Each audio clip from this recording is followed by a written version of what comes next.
Hey, how you doing? Nope, my name's not Buzz.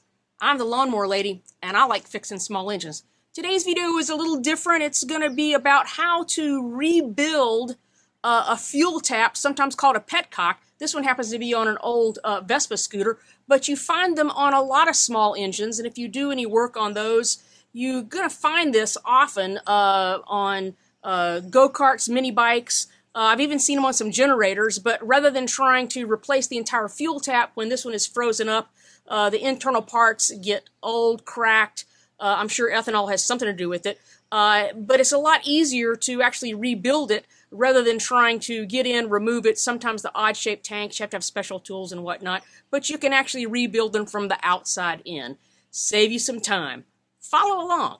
This is a similar fuel tap on a little Suzuki OR50. This fuel tap was leaking pretty badly when I first got this, and I was able to replace the grommet on the inside and fix the leaky fuel tap on that. So no need to try to waste a lot of time finding a part that probably doesn't exist anymore. So sometimes the fuel tap is in an odd position. You can't get to it easily. Sometimes it requires a tool.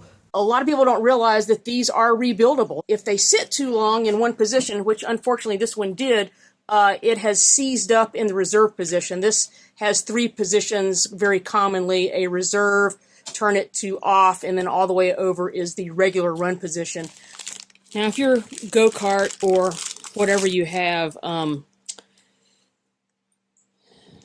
other small engine has a type like this with the rivets in there, you are not going to be able to purchase this. But basically any old fuel tap that has screws, you can find that new fuel grommet and replace that. I've sort of stuffed a shop towel in here in the hopes that if I drop one of these screws, it won't wind up in the bowels of this scooter. And this is a #1 Phillips screwdriver. Actually, it's a JIS. I'll make another video on that one of these days. A magnetic tip is helpful as well. There we go. All right, so there's a lot of dried up oxidation in there. I'm going to hit that with a Dremel tool. And here is the fuel grommet itself with a dental pick or something. You can try to dig this out.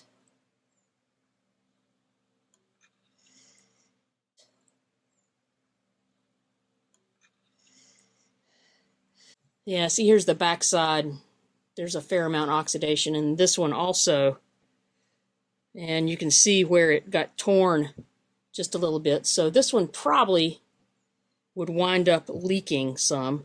But I've got a new one to put in, and I'll show you how that works. All right, using a small brass brush on the end of a Dremel tool, I'm going to try to clean that up. Sort of a low speed, not very fast.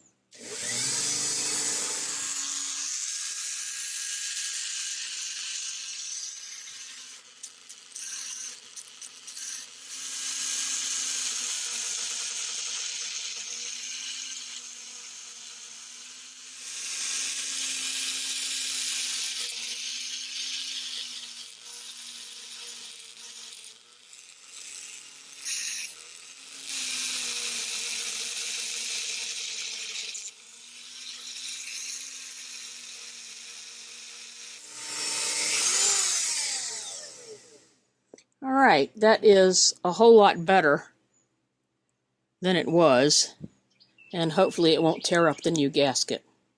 So here's just a quick explanation of this particular type of fuel tap. This is not the one that's in the tank right now, but as you can see, there's a big nut that goes inside the tank, which is why it makes it sort of a pain to remove this any more than you have to.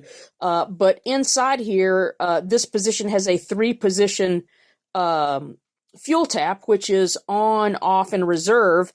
And the way this works is you see this one fuel pipe sticking up right there. And pull this screen off. Well, I can't take it all the way off, but there's a fuel pipe that stops there.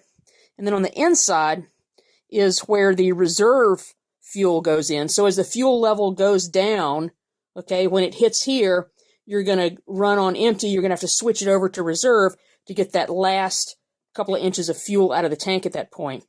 And then the way this works is there is this depression inside of here, and what that does is that connects up these holes. One of these connects with the reserve, one of these connects with the regular, and the other one is the outlet to the carburetor. All right, I'm going to put a very light smear of a synthetic lubricating grease on here. Very low. This is no endorsement for this, but hopefully this will prevent it from seizing up in the future. This is not petroleum based, so hopefully, I mean, I realize it's going through gasoline, but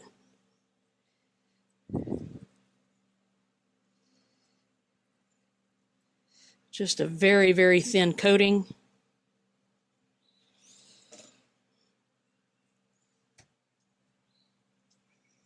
All right, this goes in any hole, it doesn't matter. But it should go all the way down.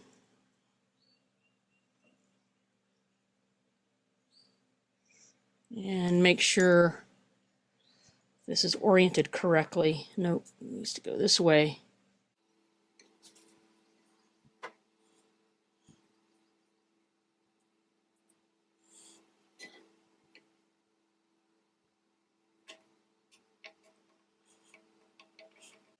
Let's get one started. And then get the second one in.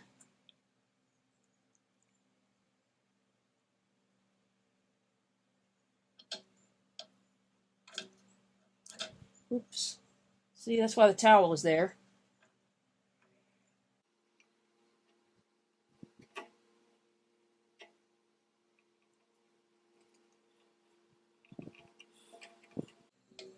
Oh, this turns a whole lot better already. And just tighten each of these down equally, slowly together.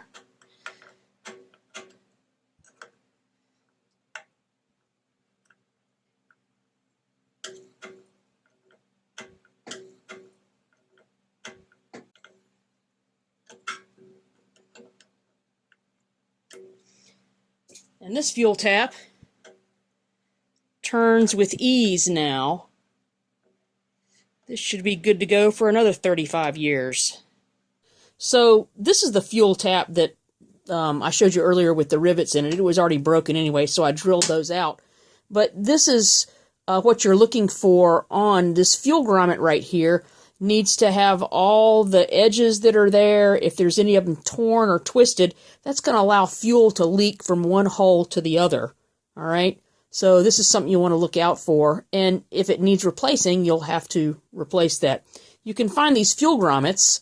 You just need to know the outer dimension of them and whether it has 4 holes or 3 holes. So they're pretty easy to track down. That's how I rebuild a fuel tap on this old Vespa scooter. Hopefully it'll help you if you run into this on some older equipment you're working on. If they're frozen, they don't want to move, you can hopefully save some time and trouble and not have to replace the entire fuel tap. If you learned something, please push the like and subscribe button, and I can make more of these videos. Remember, I'm the Lawnmower Lady, and as I'm fond of saying, mow happy. Thanks for watching.